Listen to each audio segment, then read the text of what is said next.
Early contests build momentum for 2024 contenders seeking the White House. C-SPAN offers unfiltered coverage of events leading into early primaries and caucuses. Get access to speeches and results with the free app, C-SPAN Now, or watch live on the C-SPAN networks.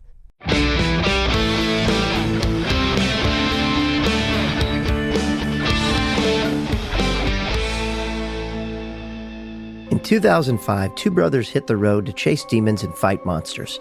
After 15 years, they made television history and built a community of dedicated and lasting fans. I'm Rob Benedict. I played God, a.k.a. Chuck Shirley. And I'm Richard Spate Jr., and I played the Archangel Gabriel, a.k.a. the Trickster, a.k.a. Loki. And in later years, I stepped behind the camera to direct a bunch of episodes. And though we've been involved with the series for years and multiple seasons, we never sat down and watched the entire show. Until now. Rob and I are going episode by episode, watching each and every one. And we're diving in with the folks who made the show to bring you an insider's point of view and some great behind-the-scenes stories from the writers, producers, crew, and actors. And along the road, we're becoming fans. We've heard you saying it for years, and we finally get what all the excitement is about. We'll definitely be hitting on some spoilers, so you better be watching with us or look out. This show holds up after all this time and deserves to be watched and rewatched. Thank you for joining our journey and listening to Supernatural Then and Now.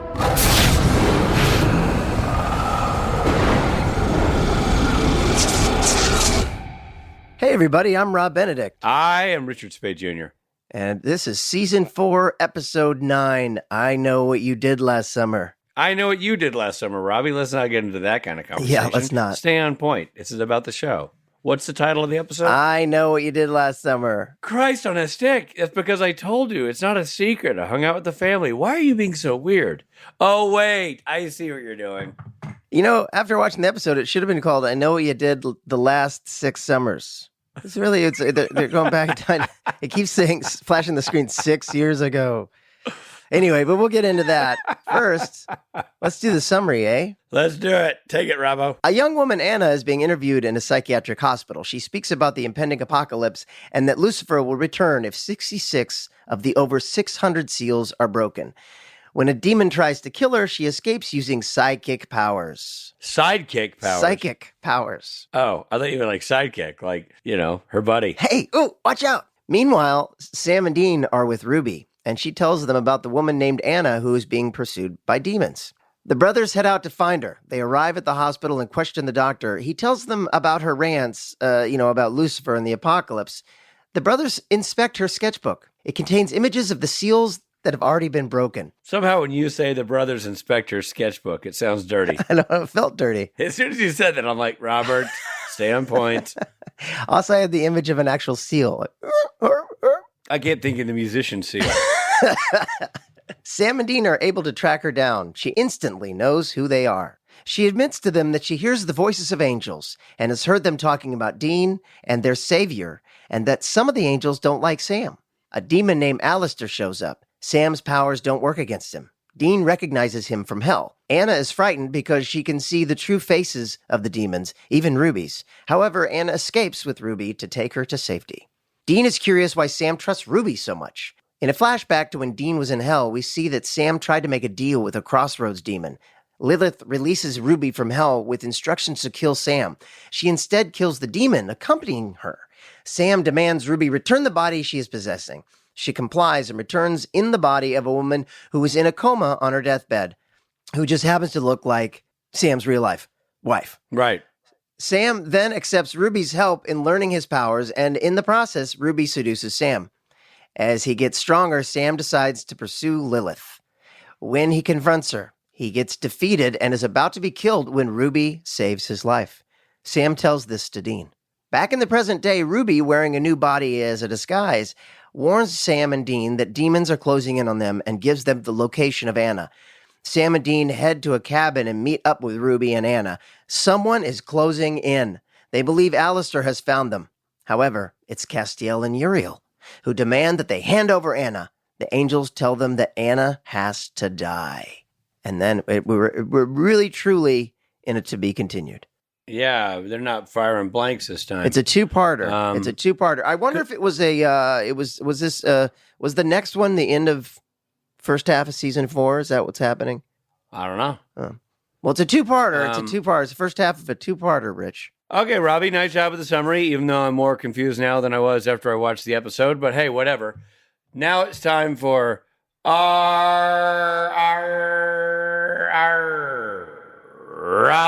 and Rich review. Okay, so I liked it, but I would have. The flashback was a big chunk of the episode. It felt like my summary. It felt like there was a lot of information that was being. So first we got the lovely Julie McNiven, who I love so much, Right. and she's killing it as Anna. I'm very curious about her. I'm very interested in this character, and then we do a detour where we've got Sam's, which I think is I Know What You Did Last Summer part of the episode was like we finally get to see how he met Ruby and what that whole thing is, but it felt almost like two separate episodes, if that makes sense, because the flashback was such a huge chunk. I completely agree. If there were so many moving parts in this thing, and they would leap to a different storyline, and I was like, whoa, I kind of felt like they had an awful lot of filling and not enough tortilla for this particular burrito. Right. And really, really, tomatoes and ground beef were spilling out everywhere. Right, and really, it just wanted to be a taco. Yeah, I mean, and the moments. Obviously, I love Julie McNiven. I love Mark Ralston. Yeah, dude. Yeah, Mark Ralston as Alistair is he's so good. He's creepy. So and Robert Wisdom is so good. So it's not like we don't have a bevy of unbelievable actors doing cool work. You do. Yeah. It's just the story is confusing. Yeah, I just honestly, I wanted to kind of stay on Anna, and I almost wanted the backstory of Sam and Ruby to be a different episode. Yeah. And I also, with this episode and the next episode, which will be the next podcast you listen to, I wonder if there was a note from the higher ups, like, hey, we need more sex in there. Like all of a sudden, there's like a full on sex scene, which it just is not supernatural. We don't have that women taking their shirts off and having a romp. It was really trippy, and yeah. But it was as as Jared's friend, it was interesting to see, like, oh, that might have been the moment where he's like, oh, I'm going to marry this woman. Exactly. Yeah, dude. I just thought it was just fine. Look, I'm going to speak about the positives. I really love Julie McNiven. I'm always a sucker. She's outstanding. I mean, yeah. And I'm not just saying that because we've now all become buddies. It's great casting. She's great. Yeah, it's great casting in the episode. She's intrigued. You want to find out more about her. She seems troubled, and she's so pretty in a really unique sort of like angelic kind of way. Like you could see what she sort of Anna eventually becomes. It makes sense, but she's also could be like the crazy psychiatric ward character. So yeah, I thought she was just fantastic, and and it was fun to see Genevieve. On the flip side, it was fun to see Genevieve do more because we really haven't gotten to see her. Genevieve was also great. Like I said, the individual performances, I would say that 10 times fast. The individual performances were great. Mm-hmm. I love everything that Mark Ralston's doing, everything that Robert Wisdom's doing. Genevieve and Julie are fantastic. So it's great. I just thought the episode's a bit of a mess. I just love it. It was cool that Ruby, the demon itself, who's a very, you would get the feeling that Ruby, the actual demon, is not a very attractive person to look at. When you see Anna's reaction when she's like, ah! But Ruby has such a good talent at finding the hottest women to embody. You know what I mean? It's just, wow. It just so happens. Kudos, Ruby. Yeah, so I guess we got to get to the facial hair component of this whole thing.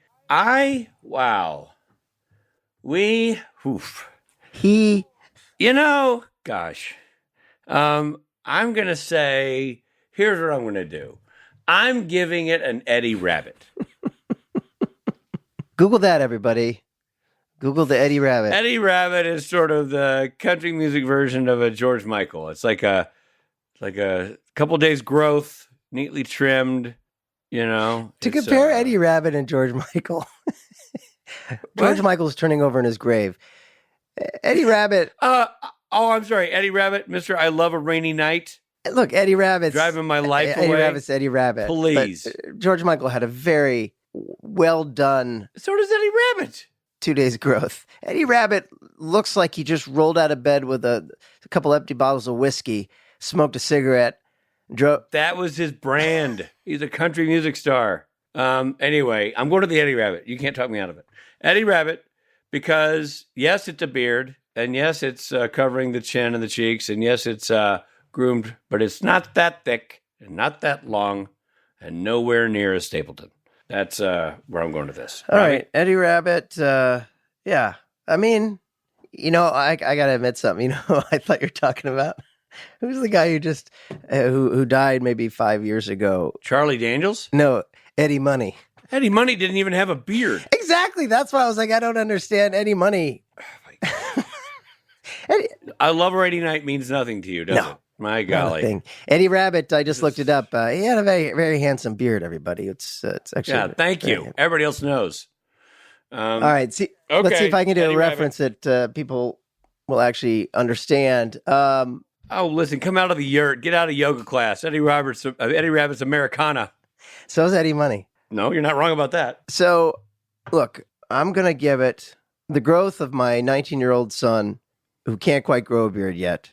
Ooh, that's a smackdown. That is not a ringing endorsement for this episode. And what I mean is... I appreciate your honesty. What I mean... I don't disagree. What I mean is, it's someone who... he means well. His face means well. It's going to be a great beard someday. But right now, it's just not quite there. It doesn't quite know what direction it wants to go. And that's... So we got an Eddie Rabbit and a Calvin Benedict. Well, yeah. The first ever Calvin Benedict. Who's my favorite person in the world, but in terms of hair growth. And what I want to be really clear, like, I think all the parts are there.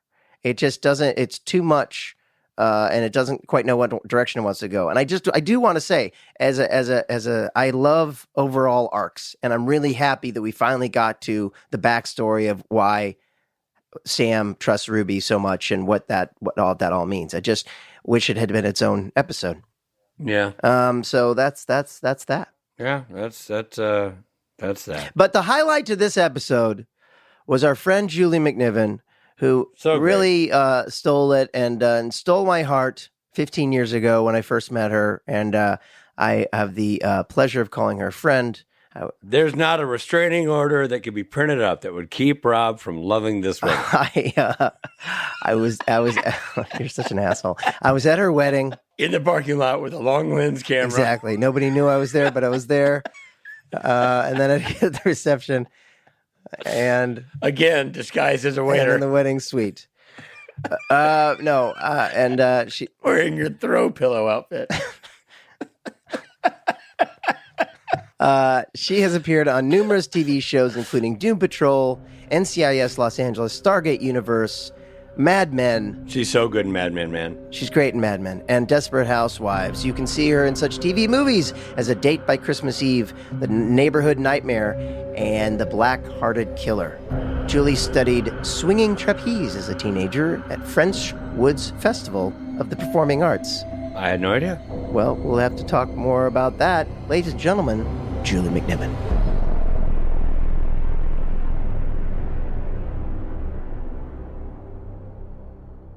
We're so pleased to have with us the lovely Julie McNiven, who played Anna on the show. Hi, Julie. Hello. So it was really fun for us to watch this. And for me personally, I think you might have been one of the first people I met in the convention world outside of, because I remember my very first convention, I am backstage about ready to go on, not knowing what this is or what what that even means, looking up at the screen, and you're on stage having a panel. I'm like, oh, it looks like she's doing a good job, and you're like the first person. Yeah, exactly.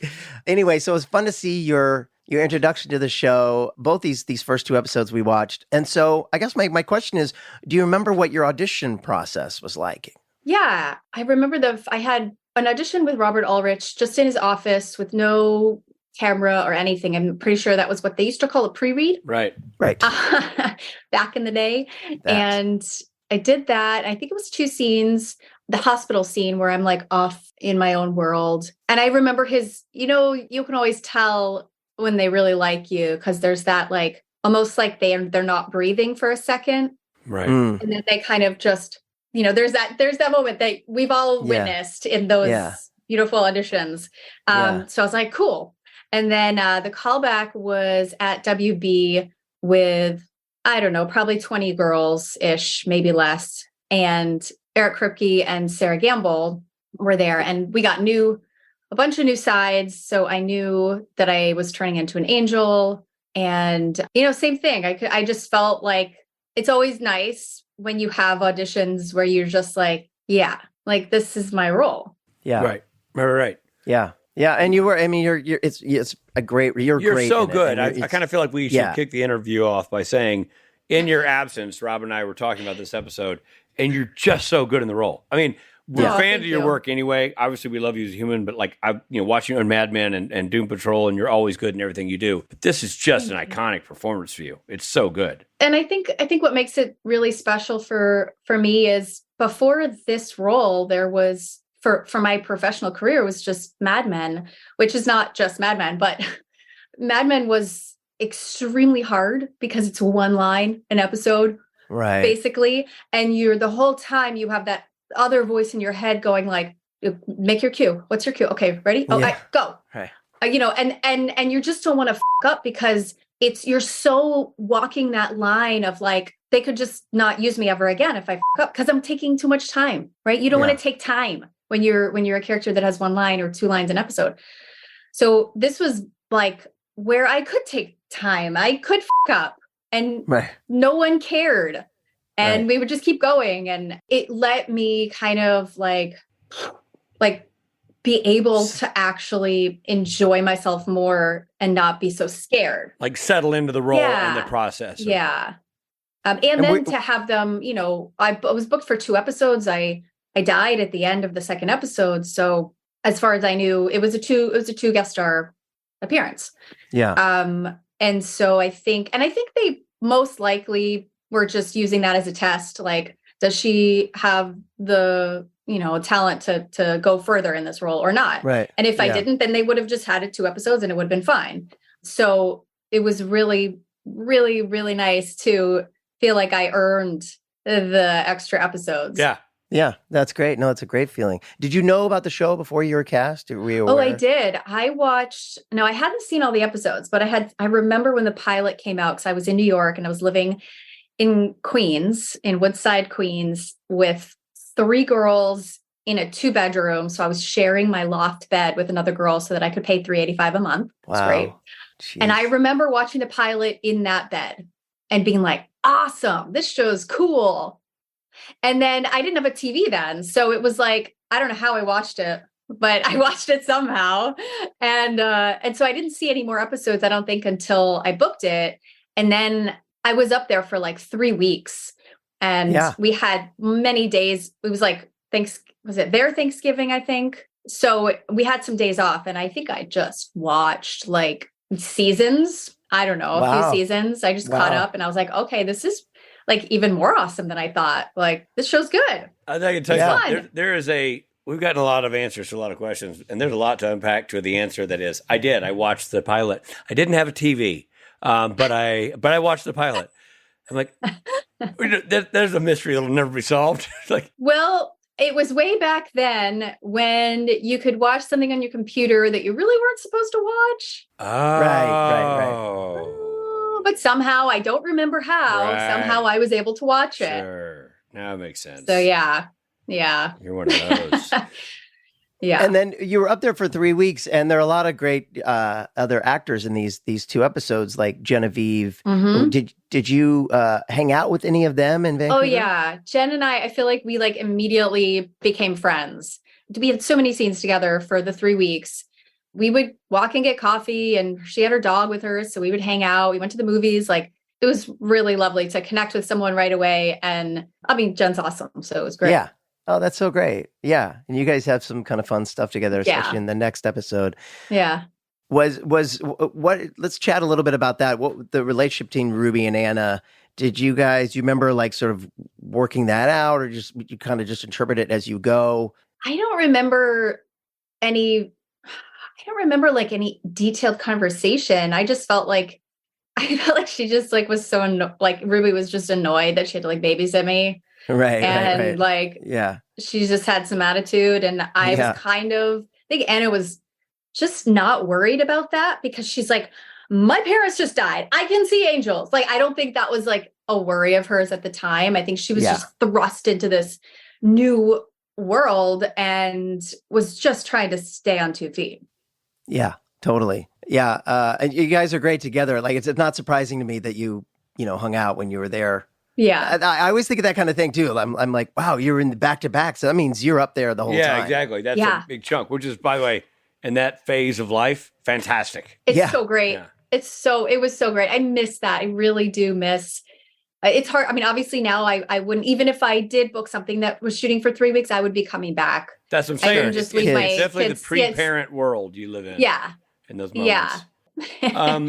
Here's a question, because you talked about watching, a lot of the show once you got up there. Yeah. Your episode is mythology heavy. It's really dense with mythology. In fact, I think for us who are watching this series one episode at a time, this is the first episode that becomes really, I mean, they've been flirting with these overarching stories, but there was still kind of a monster of the week element to some of these previous season 4 episodes. This is the first one that has nothing to do with that. It's all mythology. It's all building the angel storyline and demon storyline. Right. Did you have to get brought up to speed by the writers? Did you have to do research? Was there anything that was like, I got to fill in these gaps before I can pull this off? Or was there enough of it on the page where you felt like you could just use that as your guide? Yeah, I just used what was on the page. In fact, I didn't even I actually felt like I didn't know really anything going into it. I think sometimes clearly I was just right for the role, because I literally went in. I didn't even know, when you arrive, they bring you right to a fitting. Right. So you go right to the fitting and they're trying the clothes on me, and then they are getting out these panties, bra. And I'm like, okay, sure, I can be a method and wear Anna panties. Because I just came from Mad Men, where you literally wore, undergarments that were period piece. And I was like, maybe that's a thing that I didn't know that, but maybe wardrobe people give you underwear and bra. That's funny. And then I kind of asked a few more questions, and they were like, no, this is for the next episode. I didn't even know that what was in that. I had never read it. I didn't get it until later. So I didn't know I had a scene in the car in my panties. Weird that I'm saying panties so much. I do think we should trademark Anna panties. Anna panties. I think that'll sell. They have a little lace, the but not too much. She's a church girl. Yeah. So I kind of went into it just completely innocent and naive, which was kind of perfect for the role. Oh yeah. Yeah. Well, and also, no one tells us anything as actors. Honestly, that does not surprise me. You go in and they fit you for whatever your undergarments. And you're like, what? And they're like, oh, you don't know? Or they're like, this works tomorrow. I'm like, I'm working tomorrow? I mean, literally, you're the last one to know these things. I know. That's funny. When you were doing that, you're showing up, how everything shoots out of order. Yeah. Do you remember what the first sequence you shot was? What was your first day of work? Yeah. So the very first day of work was just photos in a church with my parents. Oh, they were actually my parents, but they were, people they hired to be my parents for the photo that was going to go in my home. Right. Yeah, I noticed on the fireplace. Yeah. So that was the first day. And then the second day, I remember very clearly because it was at night. Obviously, most things on Supernatural are shot at night, but I must have started work at 8. It was already dark. And Jared and Jensen were finishing up a scene in the hallway or so in one of the rooms at the old haunted Riverside. What is it called? The Riverview Hospital. Yeah, Riverview. Right. Riverview. Oh, right. So they were already in the same area shooting a different moment, and they were wrapped. And then there's this long hall, and the whole crew is saying goodnight, and they're shaking everyone's hand and calling every single person by name. And that was just a moment that I won't forget, because it's in that moment I knew that the leads of the show were good human beings. Right. And your leads have to be good human beings to have a good time. Yeah. So it was and I didn't know this at the time. I had never really had enough experience to have those not as good experiences, and then to have Supernatural, which I think we've all said there really isn't. I really haven't had an experience like Supernatural ever. Yeah. But that doesn't, every show is different, and there's been obviously great experiences beyond that, but it's just different. Yeah. Yeah. Seeing them say goodnight to every single person after working probably a 16-hour day, I was like, Yeah. okay, Right. I'm in good hands here. Like I feel like this is going to be a good experience. Did you meet them in that moment? Maybe. I probably did. I don't remember meeting them. I just remember seeing them do that walk.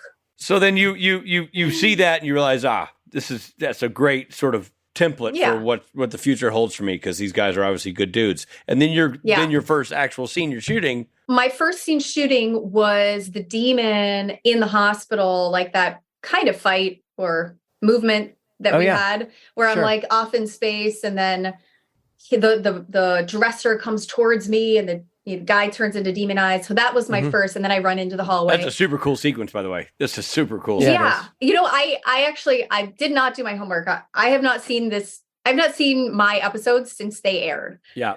Oh, wow. Yeah. But I do remember shooting it. So yeah, it was fun and cool. And you've been answering these questions for 15 years now, right?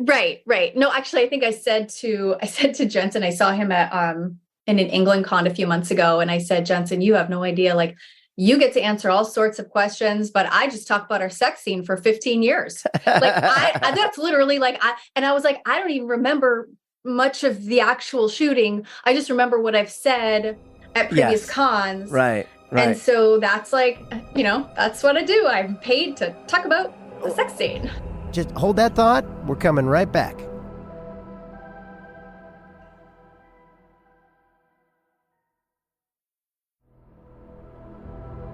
Hey, this is Richard Spate. You know what? It's 2024. It's a brand new year, and I bet you made some New Year's resolutions, and I bet one of them was to eat healthier. Well, you can get cranking on that resolution right now, my friend, with Factor.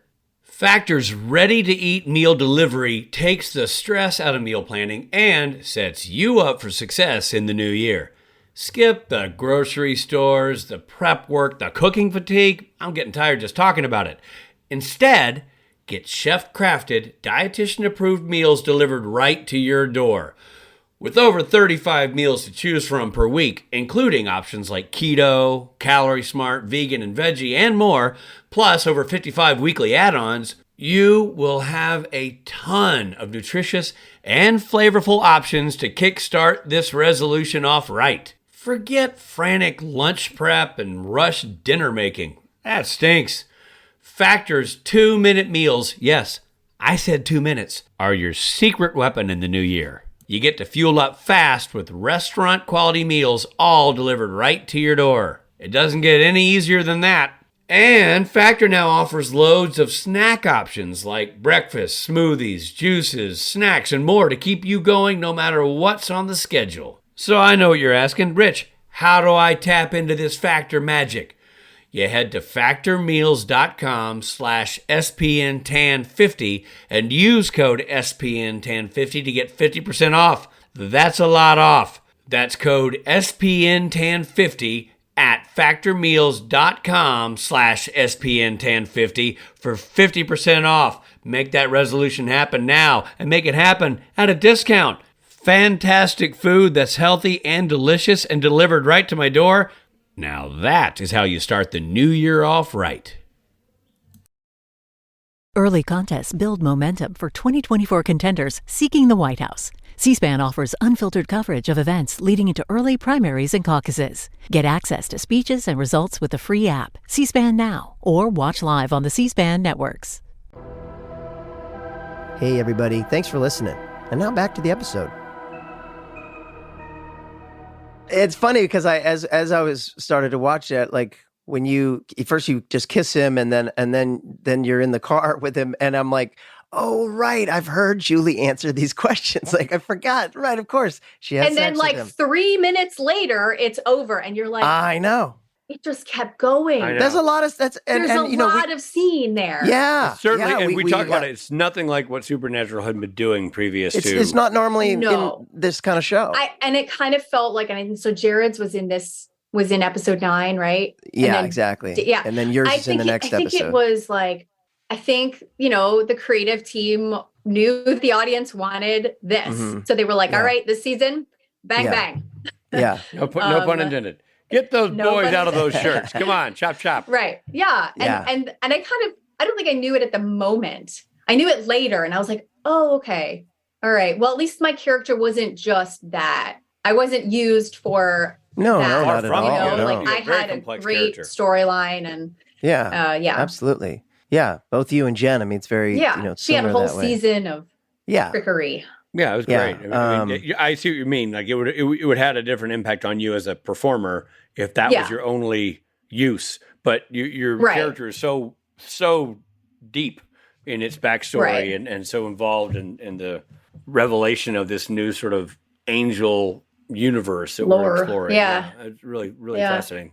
And so going into this scene in the car, I told this to Jensen, and so he was extremely protective and turned the camera on the monitor so I could see, not the camera, the monitor around on the monitor around. Yes, you could see what they're saying. So that I would feel. So he was like, you need to take charge. So he just encouraged me to make sure I was comfortable with the shot.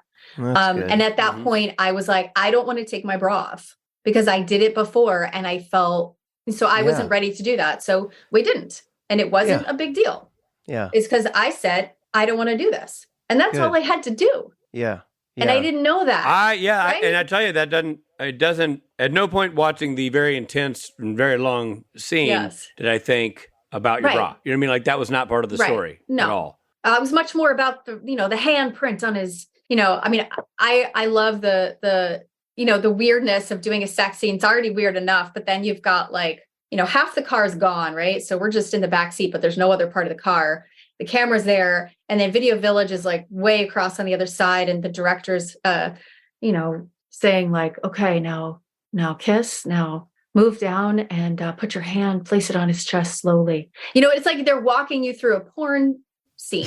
Yeah. And it's bizarre, but you just like go with it. And it turns out that people obviously loved it. And no one thought it was, inappropriate or uncalled for or anything. So it ended up being totally fine. And really thanks to Jensen just kind of being like, you have a voice. Like you are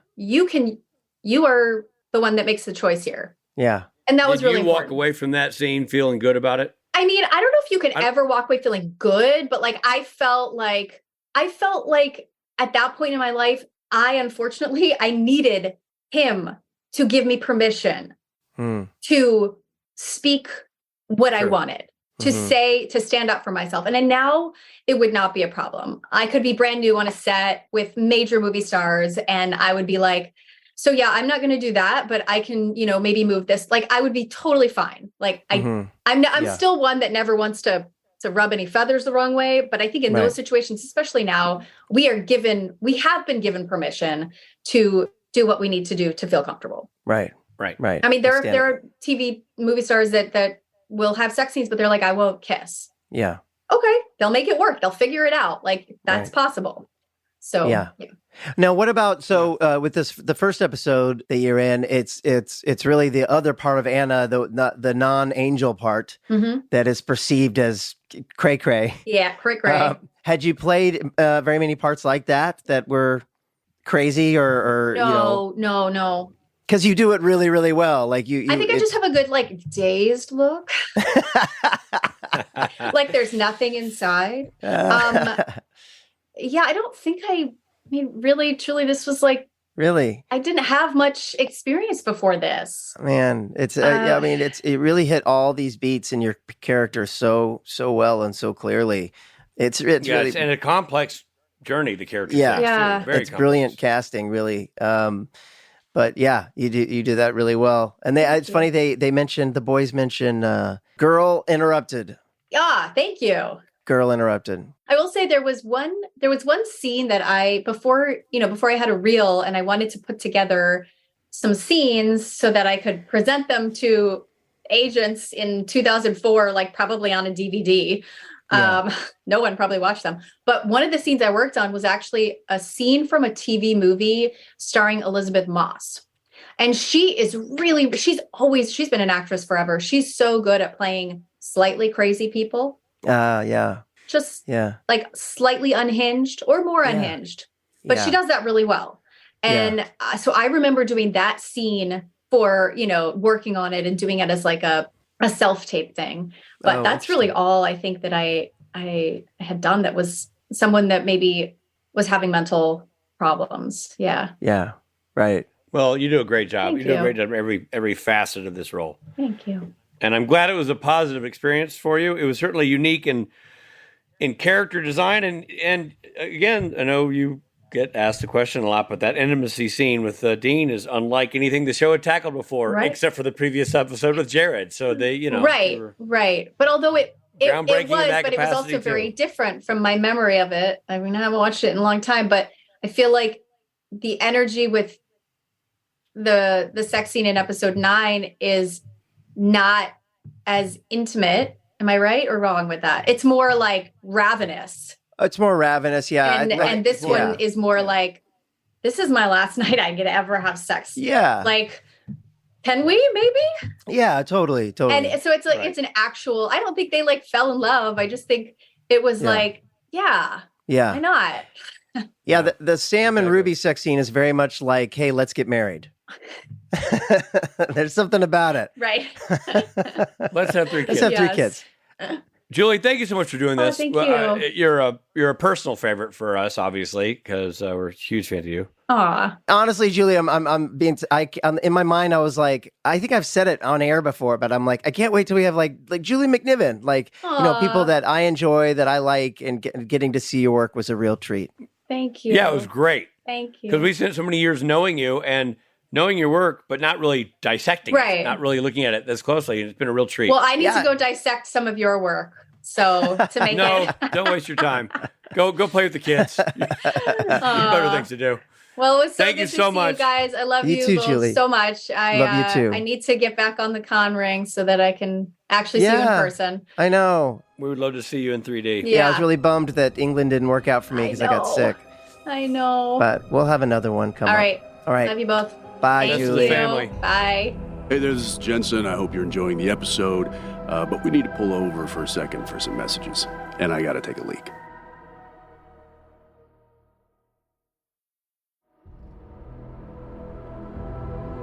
Thanks for supporting Supernatural then and now. And now, back to the show.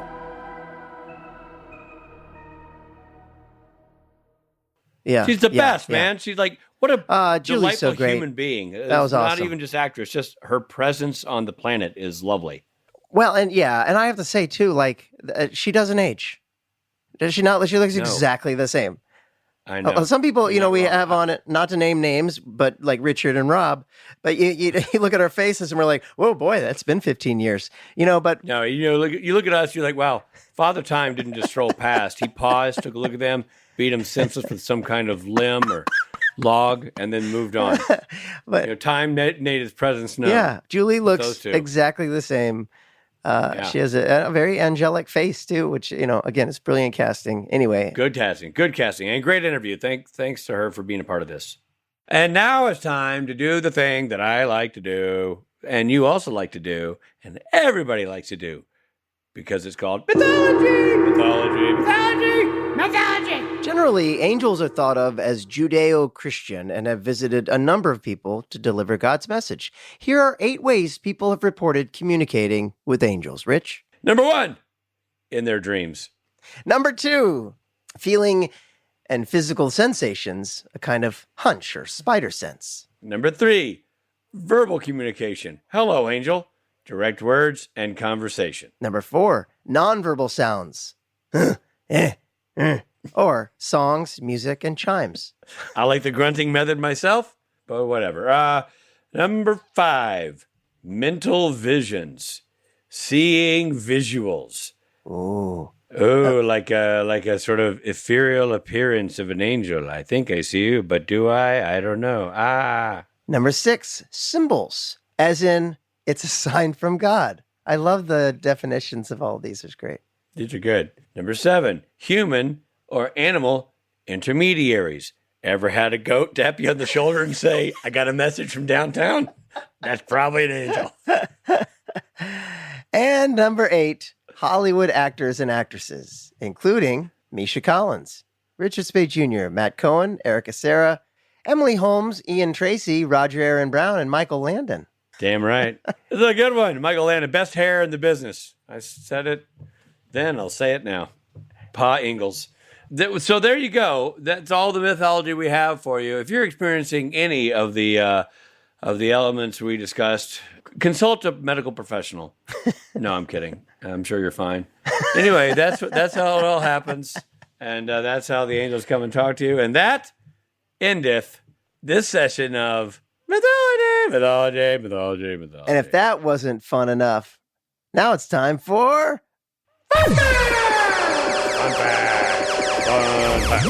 The title is a reference to the 1997 movie I Know What You Did Last Summer. Wait a minute. You're saying the title of this episode, which, correct me if I'm wrong, is I Know What You Did Last Summer, is a subtle nod to the movie I Know What You Did Last Summer? I guess so. News to me. How did they put that together? I don't know. That seems like a leap. Have you watched I Know What You Did Last Summer recently? I have never seen it ever. Oh, wow. My son just watched it and said it was bad and funny. Funny to watch because it's bad. I saw it back in the day. I think I saw it in the theater with what's her name? Jennifer Love Hewitt. You went to the movie theater with Jennifer Love Hewitt? No, sir. I went. That's what you said. Well, yes, but Jennifer Love Hewitt is in the movie. I saw the movie with her in it. Anna's hospital ward is Ward 42. I wondered that. I was like, what's this a reference to? Well, I'll tell you. In The Hitchhiker's Guide to the Galaxy, the number 42 is the, quote, answer to the ultimate question of life, the universe, and everything. Oh, well, that's good to have that all consolidated into one number. One number. Executive producer Robert Singer joked at a convention that when the team reviewed the footage from the sex scene, they all remarked that something must have been going on because Sam and Ruby having sex was just too hot. God, it doesn't sound like Bob Singer, but I don't know. I could see him there. I think there's a Bob Singer version of that, but I feel like he didn't like. So we all thought, what a smoke show! Right. No, yeah. You're like, keep your pants on. So it's true. There was something going on because they eventually got married, had 3 children, and still to this day. 3 children? Yeah. All right. Anna's last name is Milton, which may be a reference to John Milton, who wrote Paradise Lost, the epic poem of Adam and Eve, Lucifer's demise, and the battle between heaven and hell. There's also some debate that Milton may be a reference to Milton Berle, or Uncle Milty, Mr. Television, they called him, who was notorious for having a huge schwanz. I'm so happy that you're hosting this podcast with me because you're really like keeping alive the old generation. You know what I mean? Makes you feel alive. Makes you feel young, doesn't it? It makes you feel young. Yeah. The number of actresses portraying the character Ruby expands to 4 in this episode with the additions of Anna Williams and Michelle Hewitt Williams. Unrelated. Yeah. A lot of people playing Ruby. A lot of Rubies. I'm just saying. A lot of Rubies. A lot of Rubies. Yeah. Well, that was a heck of an episode, Robert. You were on fire. Yeah. I felt good about what I brought to the table. And overall, I think when we look back on this one, we'll go, well, that was certainly an episode of this podcast. I want to give a special shout out and thank you to Julie McNiven, who was just just lovely. I mean, so good. And first of all, good in everything she does. Loved her in Mad Men, love her in Doom Patrol, but she's so good in this role. Just a delightful human being. Yeah. I mean, just a wonderful person. Hey, you know what else I wanted to say? I keep forgetting to say is Misha Collins' hair in these episodes is funny to me. Dude. Right? I thought the same thing. Okay, a couple of things about Misha Collins. The hair, I was like, I don't know what it is. It almost looks more 80s or something. Yeah, it's just bigger and swoopy. They moose it up. Yeah. Yeah. All right. Well, let's wrap it up, Rich. Let's do it, Robbie. I've laughed myself silly. I think it's time to fold up the tent. Well, this episode of Supernatural features Jared Padalecki as Sam Winchester, Jensen Ackles as Dean Winchester, and Misha Collins as Castiel Winchester. Guest stars, and what a list of guest stars it is, include Robert Wisdom, Genevieve Cortese, Julie McNiven, Mark Ralston, and Gwyneth Walsh. I Know What You Did Last Summer was written by Sarah Gamble and directed by Charles Beeson. Editing by Nicole Baer. Music by Christopher Leonard. Executive produced by Eric Kripke and Robert Singer. The original broadcast of this episode featured the following song, The Blues Won't Let Me Be by Left Hand Frank and his blues band. It sounds like a band that you named as a joke. Yeah, I did. This episode originally aired on November 13th, 2008. This episode of Supernatural Then and Now was hosted and executive produced by Richard Spade Jr. and Rob Benedict. Produced by Stephen Hine. Written by Stephen Hine and Haida Holscher. And edited and associate produced by Trey Booty. What's up, Booty? Music provided by Tim Wynn. The episode was recorded with the help of Sonic Fuel Studios. This podcast is from Story Mill Media. Follow the podcast on Instagram and Twitter at SPN Then and Now. Become a member of the podcast at worldwideweb.patreon.com/SPN Then and Now. They should find a way to shorten World Wide Web. www.patreon.com/SPN Then and Now. Or, I didn't realize they had done or that. if you're born in the last 30 years, just patreon.com/SPN Then and Now. And in the future, you'll just go, Pate, and it'll happen. You won't have to do anything. You'll just say it. That's right. Bye, everybody. Bye.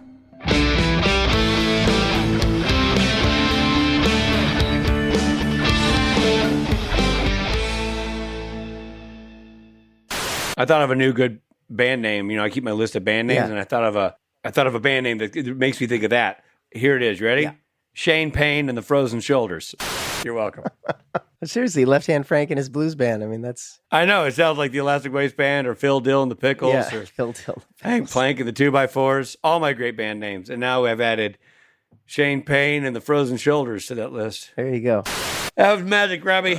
You still got it, kid. I don't know. Woo. I don't know. Mercy. Steve's funny. Steve's just being Michael funny Landon. with Michael Landon. She admits to them that she hears voices of angels who has heard them talking. What's the matter with you? That was a very complex summary. Well, look, as I was reading the words, they didn't make sense to me, but I knew they were words that made sentences. Damn right you did.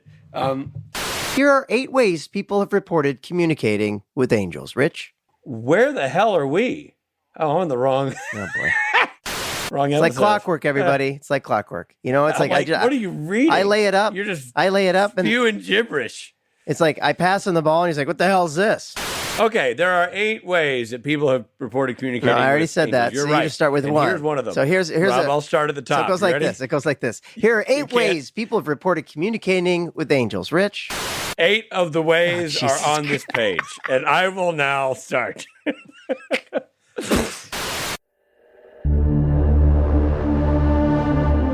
Story Mill Media.